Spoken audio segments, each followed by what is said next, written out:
warahmatullahi wabarakatuh. Perkenalkan, saya Anani Nurwahyudi.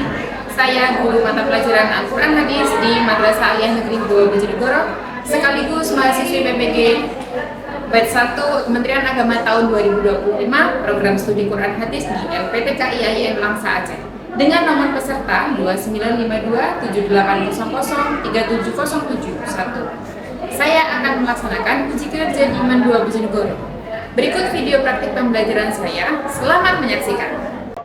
Assalamualaikum warahmatullahi wabarakatuh. Waalaikumsalam warahmatullahi wabarakatuh. Selamat pagi anak-anak hebat. Selamat pagi. Bagaimana kabarnya hari ini? Alhamdulillah, luar biasa. Allahu Akbar. Yes, yes, yes. Alhamdulillah, hari ini kita diberikan kesehatan, kesempatan untuk bisa bertemu kembali pada mata pelajaran Al-Quran Hadis. Untuk kelancaran pembelajaran pada pagi hari ini, kita akan mulai dengan berdoa. Gofur, silahkan dipimpin berdoa. Siap, mulai. A'udzu billahi minasy syaithanir rajim. Bismillahirrahmanirrahim. Alhamdulillahi rabbil alamin. Ar-Rahmanir Rahim. Ghairil maghdubi 'alaihim waladdallin. Rabbighfirli wa liwalidayya wa lil mu'minina amin. Ya Rabbal alamin. Berikutnya Bu Ananing akan cek kehadiran. Yang Bu An panggil namanya silakan angkat tangan dan bilang hadir ataupun hadiroh ya. Ahmad Gofur Naufal, Alfi Rahmatin, Amanda Khalila, Amiratul Fatin, Aprilia Dwi, Salwa Meta, sakit, Selvina Putri, Tritungga Dewi, Ulaya Nafisa. Baik anak-anak, sebelum kita lanjutkan ke pembelajaran hari ini, kita akan mengulas materi yang sudah kita pelajari di pertemuan sebelumnya. Ada yang masih ingat materi apa yang kita pelajari pada pertemuan sebelumnya? Ya, Zakia. Materi pengertian hadis. Materi pengertian hadis. Pengertian hadis itu apa anak-anak? Hadis adalah perkataan, perbuatan, dan ketetapan Nabi. Oke, jadi itu adalah materi yang sudah kita pelajari pada pertemuan sebelumnya tentang pengertian hadis. Karena kemarin kita sudah memahami, sudah mendiskusikan tentang materi pengertian hadis, hari ini kita akan mempelajari tentang materi unsur-unsur hadis. Nah, materi unsur-unsur hadis ini masih berkaitan dengan materi yang kita pelajari pada materi sebelumnya. Kalau materi sebelumnya kita belajar tentang pengertian atau definisi, hari ini kita akan belajar unsur apa saja sih yang ada di dalam suatu hadis. Sebelumnya, ada yang sudah mengenal istilah sanad? Boleh angkat? Ulaya. Sanad adalah mata rantai perawi. Oke. Sanad itu adalah mata rantai perawi. Kemudian ada juga yang mungkin sudah mengenal istilah matan. Ya, Ella. Matan adalah isi atau teks dari hadis itu sendiri. Oke, matan adalah isi atau teks dari hadis itu sendiri. Jadi dua hal tadi itu adalah unsur yang akan kita pelajari di dalam suatu hadis. Oke, anak-anak silakan diperhatikan di papan tulis ya.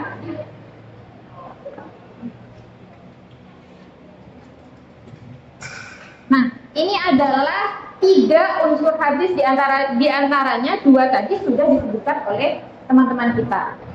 Unsur-unsur hadis jumlahnya ada 3. Apa saja? Sanad, matan, rawi. Sanad, matan, dan rawi. Oke, kita beralih kepada pengertian sanad. Pengertian sanad, ada yang minta tolong dibaca pengertian sanad? Oke, Alfi. Sanad adalah jalan yang dapat menghubungkan matan hadis sampai kepada Nabi Muhammad SAW.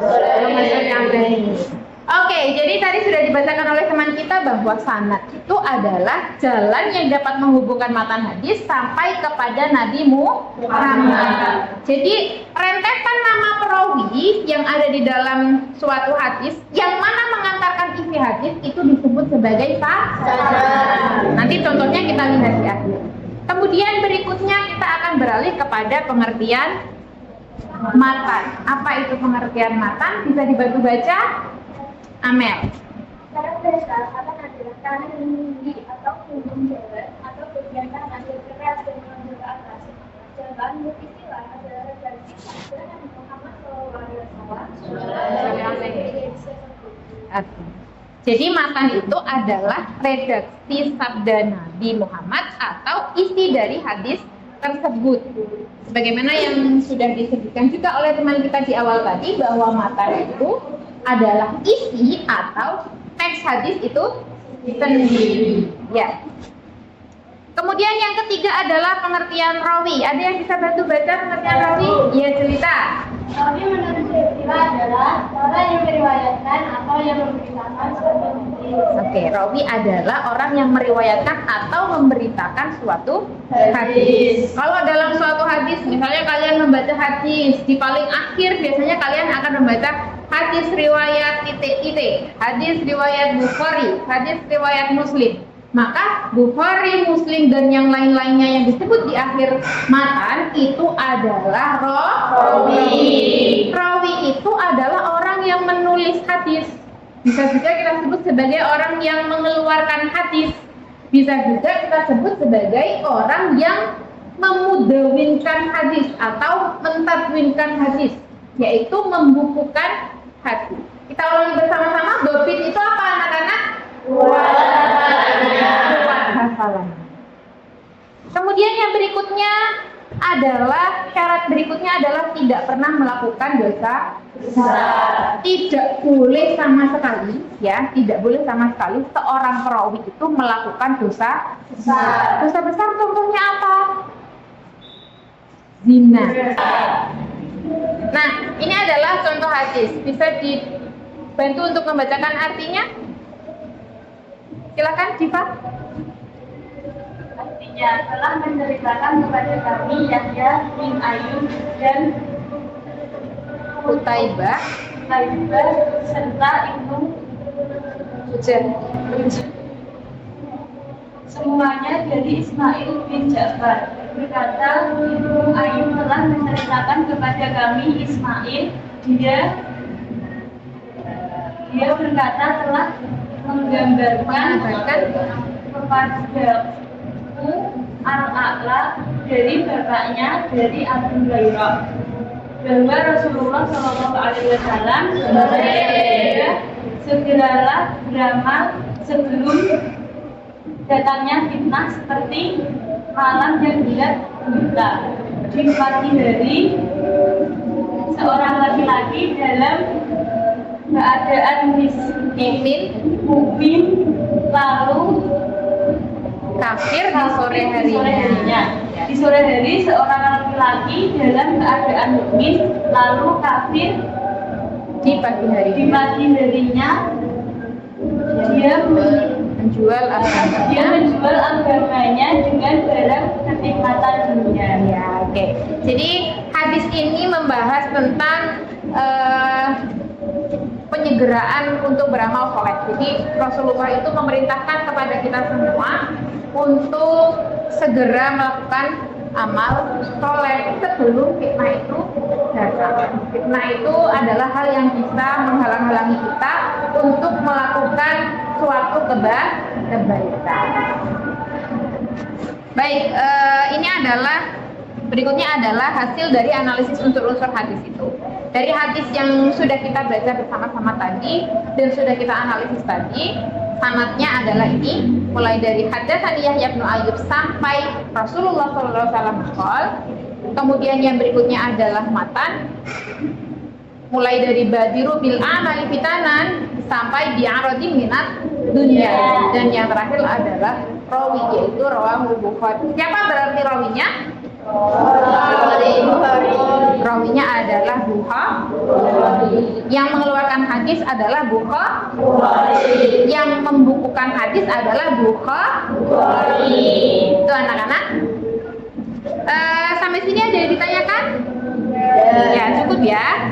Nah, berikutnya kita akan melakukan diskusi kelompok.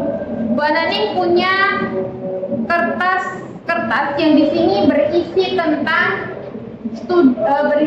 permasalahan-permasalahan yang ada di lingkungan sekitar kita. Ya. Nah, nanti tugas kelompoknya adalah silakan kalian di dalam kelompok mendiskusikan permasalahan sosial tersebut dan mencari solusi dari suatu hadis. Jadi hadis-hadis Rasulullah itu semuanya memberikan solusi atas permasalahan-permasalahan yang ada di sekitar kita. Misalnya permasalahan kemiskinan itu juga bisa diselesaikan dengan hadis.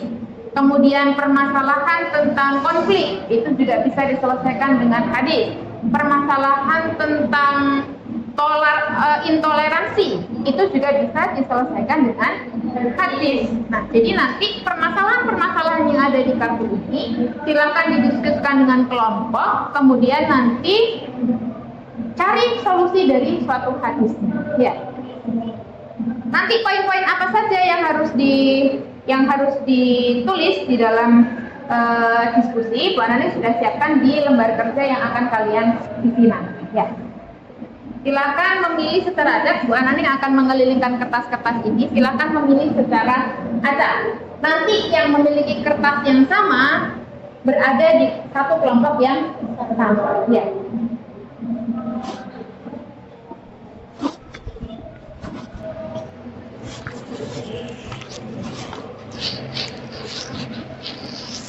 Baik, dari kartu-kartu yang sudah kalian pegang masing-masing, Bu Anani bisa dibantu untuk membacakan permasalahan apa yang didapat oleh kelompok masing-masing. Permasalahan apa yang didapatkan oleh kelompok masing-masing dimulai dari kelompok merah.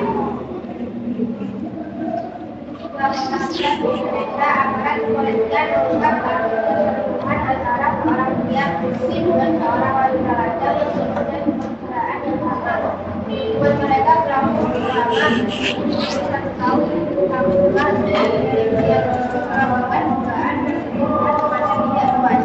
Ya, oke. Jadi permasalahan yang akan dibahas pada kelompok merah adalah tentang permasalahan zina. Ya, perselingkuhan yang terjadi antara dua orang yang sudah berumah tangga. Itu permasalahan terkait zina. Anak-anak, tugas kelompoknya bisa dipahami?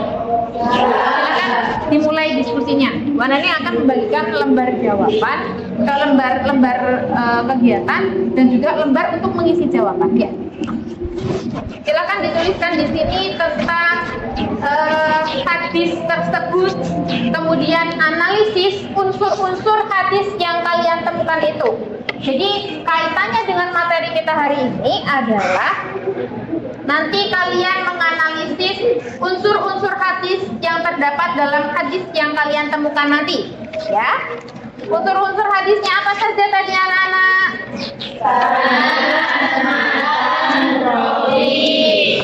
Jadi tugas pertama adalah menulis hadisnya, kemudian tugas kedua adalah menulis unsur-unsur hadisnya, yang ketiga adalah menjelaskan kandungan hadisnya, dan yang keempat adalah menjelaskan bagaimana peran hadis tersebut dalam menyelesaikan permasalahan sosial yang didiskusikan oleh kelompok kalian masing-masing.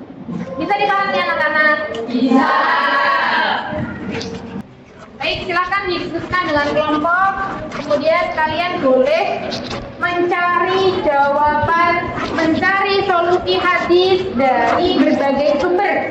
Kalian boleh lihat buku, kalian boleh lihat e-book kalian juga bisa lihat dari internet.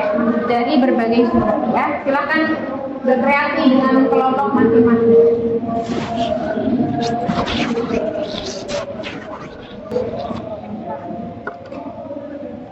Oh ya.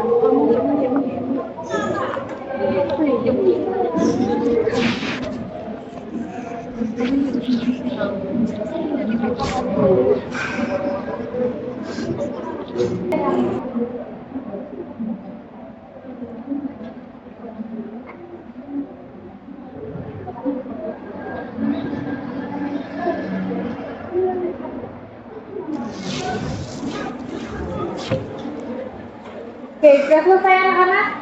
Oke, kita akan lanjutkan dengan presentasi. Silakan kita akan presentasi secara berurutan, mulai dari kelompok 1, 2, 3, ke kelompok merah, kuning, hijau, dan biru ya. Nanti untuk kegiatan presentasi, silakan semuanya maju ke depan. Semua anggota kelompok maju ke depan. Kemudian tentukan siapa yang akan mewakili presentasi pada kelompok kalian masing-masing. Ya, sudah bisa dipahami? Oke, kita akan mulai presentasinya. Dimulai dari kelompok merah terlebih dahulu. Kelompok kuning, hijau, dan biru silakan perhatikan dengan seksama apa yang disampaikan oleh kelompok merah. Ya, silakan kelompok merah. Kami dari kelompok merah akan menyampaikan hasil analisis terkait masalah sosial yaitu guna yang berhubungan dengan pertemuan. Di sebuah kota besar di Indonesia, aparat kepolisian membuat kasus perselingkuhan antara seorang pria berbukti dengan seorang wanita rajam yang bekerja di lingkungan sekitar mereka adalah untuk menegaskan tentang beratnya hukuman zina bagi pelakunya. Yang umat ini mampu menjauhi perbuatan zina akan dijauhkan dari tempatnya satu perbuatan zina jika menjauhi larangan Allah dan Rasulullah. Oke, jadi itu penjelasan dari kelompok merah tentang permasalahan zina. Ya, ada yang ingin ditanyakan? Cukup jelas penjelasan dari kelompok zina? Oke, tepuk tangan untuk kelompok merah. Jadi solusi atas permasalahan yang didiskusikan oleh kelompok merah tadi adalah hadis tentang hukuman terhadap pelaku zina ketika dia belum menikah. Kemudian ketika pelaku zinanya adalah orang yang sudah menikah, hukumannya apa? Itu dijelaskan dalam hadis itu. Baik, bagus sekali presentasi dari kelompok merah. Silakan boleh duduk ke tempat masing-masing. Boleh ditutup dulu.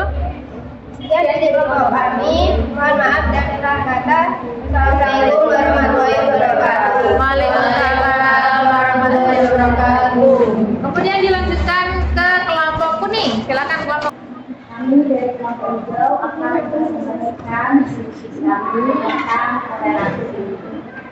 Sejak tahun 2008, Kementerian Kepolisian Indonesia atau DKI, Yasmin dilarang menggunakan bangunan bagi mereka untuk beribadah. Meskipun telah memiliki izin untuk mendirikan bangunan atau di RW yang sah, menyelesaikan permasalahan sosial. Hadis ini mengajarkan tentang toleransi dan saling menghargai. Salah satu bentuk toleransi yang bisa dilakukan dalam kasus jemaat DKI Yasmin adalah dengan tidak mengganggu umat beragama lain untuk beribadah. Rasulullah Shallallahu Alaihi Wasallam mengajarkan kepada umatnya untuk berbuat baik kepada tetangga, termasuk memberikan kesempatan bagi tetangga yang beragama lain untuk beribadah dengan tenang. Sekian dari kelompok hijau.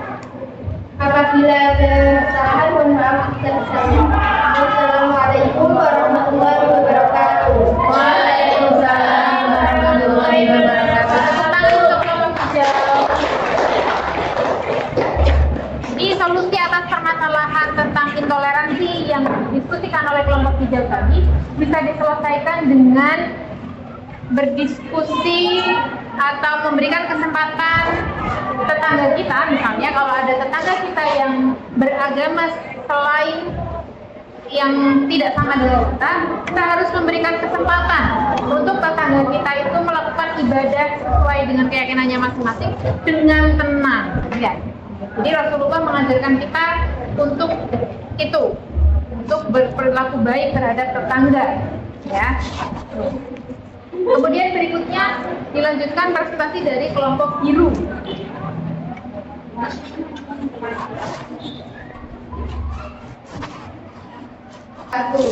Kami dari kelompok biru akan mempresentasikan hasil diskusi kita tentang studi kasus di Kabupaten Batang. Dari mengungkapkan bahwa sebagian besar kepala rumah tangga miskin bekerja sebagai buruh kasar atau buruh tani. Dengan tingkat pendidikan yang relatif rendah, penghasilan rata-rata rumah tangga miskin di Batang juga relatif rendah, yaitu di bawah 500.000 per bulan. Jadi yang bisa menyelesaikan permasalahan tersebut adalah Hadasana Muhammad Gubernur Muqatiling Abdarona Abdullah di Abdarona Zakaria Gubernur Ishaqo'an Lamya Bedni Abdillah Bedni Soifiyin An Abi Ma'dadin Mauladni Abdni Abdasin Radiyallahu Anhima Qala Rasulullah Sallallahu Alaihi Wasallam An Bedni Jabalin Hina Ba'asahu Ila Yamanu inna kasata'ti qauman ahla kitabim fa'idha jitahu pada umum ila al-yasdaju. Artinya telah menceritakan kepada kami Muhammad bin Muqatil, telah mengabarkan kepada kami Abdullah, telah mengabarkan kepada kami Zakaria bin Ishaq dari Yahya bin Abdullah bin Saifi dari Abu Ma'bad Sayana ibnu Abbas radhiyallahu an. Berkata Rasulullah Shallallahu Alaihi Wasallam berkata kepada Mu'az bin Jabal radhiyallahu an ketika beliau mengutusnya ke negeri Yaman, sesungguhnya kamu akan mendatangi ahlu kitab. Jika kamu sudah mendatangi mereka, maka ajaklah mereka untuk bersaksi tidak ada ilah yang berhak disembah kecuali Allah dan bahwa Muhammad adalah utusan Allah. Pembatas dan menghalanginya. Hadis riwayat Bukhari. Ahla kitabin wa idza ji'tahum fad'uhum ila ayyashhadu alla ilaha illallah wa anna Muhammadar Rasulullah fa innahum aqa'u laka bidzalika fa akhbirhum anna Allah qad farada 'alaihim khamsa salawatin fi kulli yawmin wa laylatin fa innahum ata'u laka bidzalika fa akhbirhum anna Allah qad farada 'alaihim sadaqatan tu'khadhu min aghniyahim fa taraddu 'ala fuqarihim fa innahum ata'u laka bidzalika fa iyyaka wa karaima amwalihim wattaqi da'watal muslimi fa innahu laisa bainahu wa bainallahi hijab. Rawi dari hadis tersebut adalah Al-Bukhari. Peran hadis tersebut dalam menyelesaikan permasalahan kemiskinan adalah ketika kewajiban zakat mal bagi orang kaya ditegaskan dan dibagikan secara merata kepada orang miskin. Yang dari kelompok biru, apabila ada salah kata mohon dimaafkan.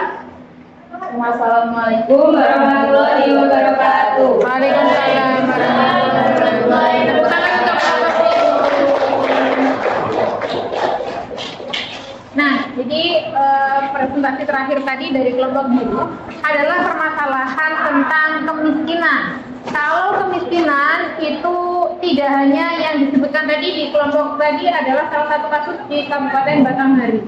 Kemiskinan itu sifatnya merata ya kalau di negara kita ini, bahkan mungkin di dekat lingkungan kita sendiri, di lingkungan paling terdekat itu ada orang-orang yang masih dikategorikan sebagai orang miskin. Betul. Jadi itu tadi pembahasan hadis tentang kemiskinan.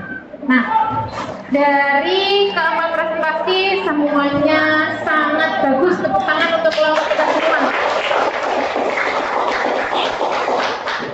Anak-anak sudah berhasil berdiskusi dengan kelompok dengan baik, kemudian juga sudah bisa menganalisis unsur-unsur hadis yang terdapat di dalamnya dengan baik, dan juga menjelaskan tentang bagaimana peran hadis itu dalam menyelesaikan permasalahan sosial.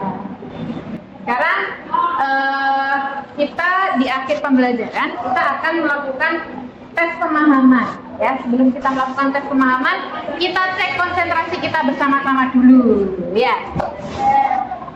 Kita ice breaking sebentar aja sambil duduk di tempat masing-masing. Anak-anak nanti perhatikan instruksi dari Bu Anani ya. Konsentrasi ya. Perhatikan instruksi dari Bu Anani baik-baik semuanya. Tepuk 1, tepuk 2, 1. Oke. Masih ada suara tepuk tadi. Ya. Oke, perhatikan bersama-sama. Konsentrasi ya. Tepuk 1, tepuk 2, 2. Oke, tepuk tangan buat kita. Nah, untuk mengetahui sejauh mana pemahaman kalian hari ini pada materi unsur-unsur hadis, kita akan melakukan kuis, mengerjakan kuis. Silakan disiapkan perangkatnya masing-masing. Kita akan bermain kuis menggunakan Kahoot. Jadi silakan disiapkan HP-nya masing-masing.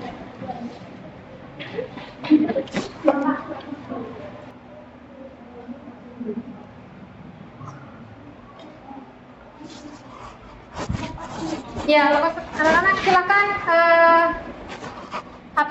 scan QR code yang ada di layar ya. Kita akan bermain kuis.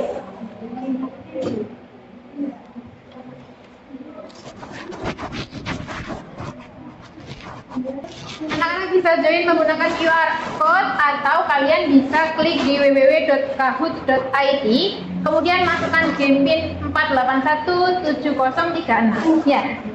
Oke, sudah semua ya, kita mulai. Silakan pilih dari pertanyaan yang ada dan 4 jawaban yang disediakan. Silakan pilih satu jawaban yang paling tepat ya. Kita mulai. Yuk, bismillah dulu. Bismillahirrahmanirrahim. Yuk, kita mulai yuk. Pertanyaannya ada di layar ya. Silakan nanti dijawab. Yang muncul di HP kalian, merah, biru, kuning, atau hijau. Silakan, yuk. Oke, next. Jawaban benar semua. Next. Oke, baik anak-anak, 10 soal sudah diselesaikan. Kita lihat siapa yang mendapatkan skor tertinggi. Kita lihat bersama.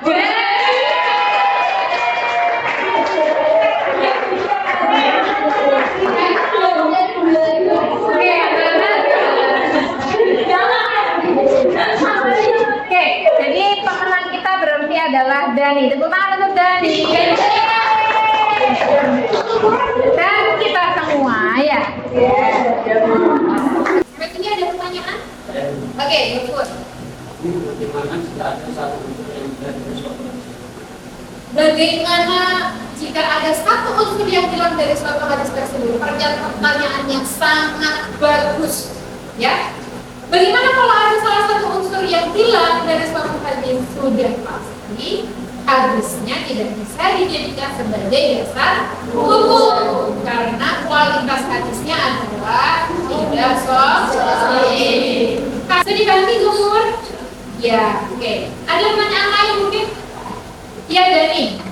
Kalau misalnya salah seorang perawi tidak bagaimana melakukan itu? Oke, ini kita pembahasan tentang syarat-syarat perawi.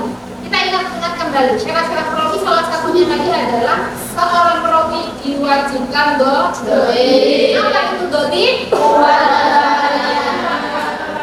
Jadi seorang perawi itu harus kuat hafalan. Bagaimana kalau salah seorang perawi ternyata tidak kuat hafalannya atau tidak dhodhif, maka bisa dipastikan kualitas hadisnya tidak sahih. Pertanyaan yang bagus dari Dani. Jadi kita bisa menerapkan itu dalam kehidupan kita sehari-hari. Kita perlu ngecek kembali apa yang kita baca, cek ulang apa yang kita terapkan dalam kehidupan sehari-hari, terutama hadis ya.